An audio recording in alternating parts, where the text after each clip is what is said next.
Hello and welcome to Bridge to Bharath. I'm Siva Bala Narayanan. And I'm Manjunath. Before we dive into our India series, let me tell you about a conversation that happened in a boardroom in Munich. A German automotive parts manufacturer, let's call them Tech Motor, had just lost a major contract to a competitor manufacturing in India at 40% lower cost. The CEO turned to his strategy team and said, "We need to be in India, figure it out, team." 8 months later, they had burned through 2.3 million euros, faced compliance issues with 3 regulatory bodies, and their Indian GM had quit after discovering their pricing strategy was based on outdated market research. The CEO's next words, "India is impossible to crack." But here's what is fascinating, Manjunath. That same quarter, Norwegian publisher Schibsted successfully scaled their content operations through India and reduced editorial costs by 60% while still improving quality. Then Micron broke ground on their $2.7 billion chip plant in Gujarat, getting approval in 90 days instead of the expected 2 years. And HubSpot, India team became their fastest growing region by completely reimagining their business model for local markets. So, same country, same regulatory environment, same time period, completely different outcomes. Yes, that's right. That's the India paradox. And that's exactly why this podcast exists. India isn't hard because it's broken. It's hard because it's different. And the companies that succeed here understand one fundamental truth.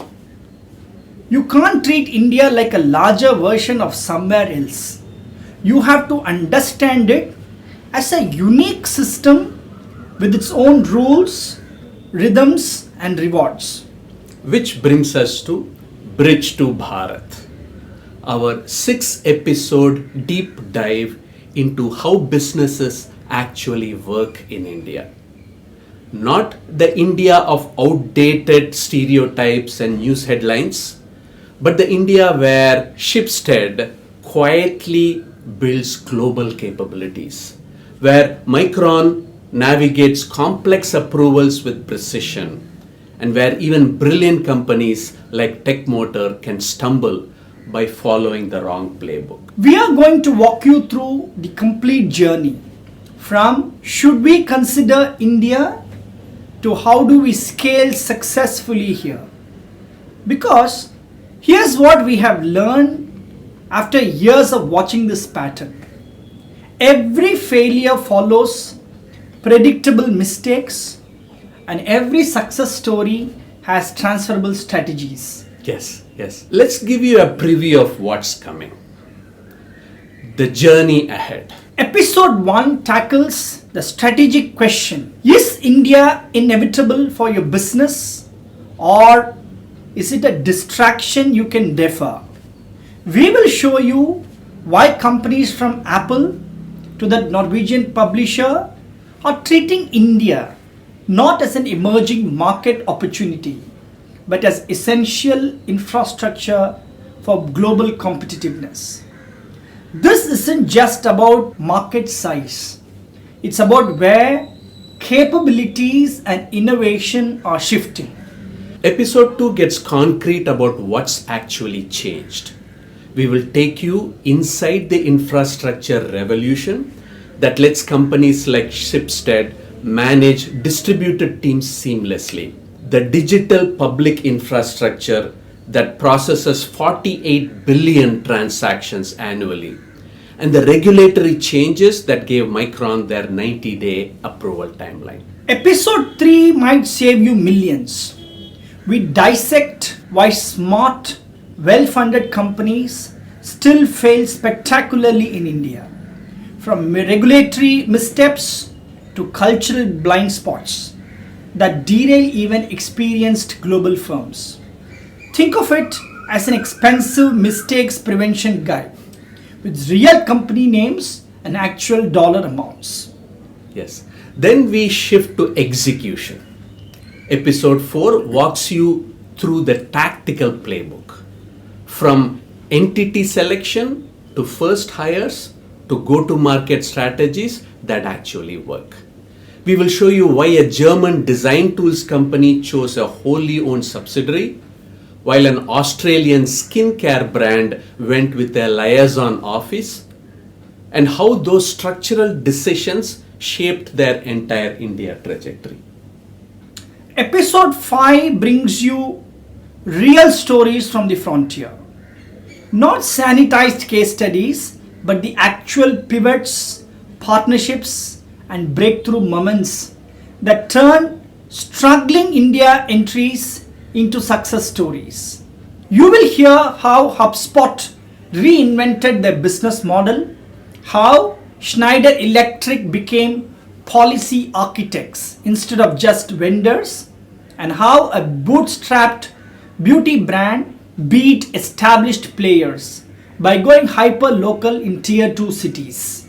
Yes, and episode 6 looks ahead, where India trajectory creates global opportunities in AI, climate infrastructure, and digital governance that most companies haven't recognized yet. We will show you why the next decade belongs to companies that co-build with India, not just sell to it. But sir, why should companies trust us to guide them? Good question. Fair question.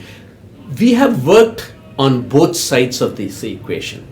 I've seen the patterns, what works, what doesn't, and why the same strategy can succeed brilliantly for one company and fail spectacularly for another. More importantly, we have lived through this complexity.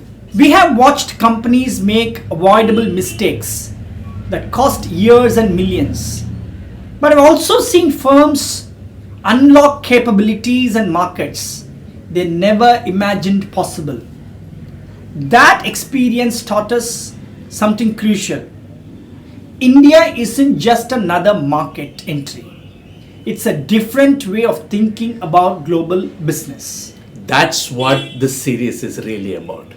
Giving you the frameworks and insights to make informed decisions about India. Whether that means moving fast, moving carefully, or deciding the timing isn't right yet. Sir, who is the target audience for this mini series? Well, if you are a CEO wondering whether India should be on this year's strategic agenda, this is for you. If you are a strategy manager tasked with figuring out the India opportunity, this is for you. If you are evaluating suppliers, partners, and investment opportunities in India, this is for you. Even if you're not ready to enter India today, understanding how it operates will change how you think about global supply chains, talent strategies, and where innovation is heading. Because the companies that understand India's role in the global economy, regardless of whether they operate there, will have significant strategic advantages. One important note, this is not going to be a sales pitch for India. Some companies should not enter India, at least not yet. And we have told clients exactly that, and they have thanked us for that later, for saving them from expensive mistakes.